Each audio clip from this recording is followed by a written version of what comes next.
संजय उवाच एवमुक्त्वा ततो राजन् महायोगेश्वरो हरिः दर्शयामास पार्थाय परमं रूपमैश्वरम्। संजय उवाच एवमुक्त्वा ततो राजन् महायोगेश्वरो हरिः दर्शयामास पार्थाय परमं रूपमेश्वरम्।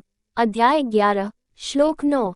ये सारा आंखों देखा हाल संजय धृतराष्ट्र को सुना रहे हैं। स्वाभाविक है, संजय के माध्यम से ही ये गीता हम तक पहुंची। तो भाग्य देखिए कि अब अर्जुन जो देखेगा वो संजय भी देखेंगे। और धृतराष्ट्र देख तो नहीं सकते, लेकिन संजय के माध्यम से सुन तो पाएंगे।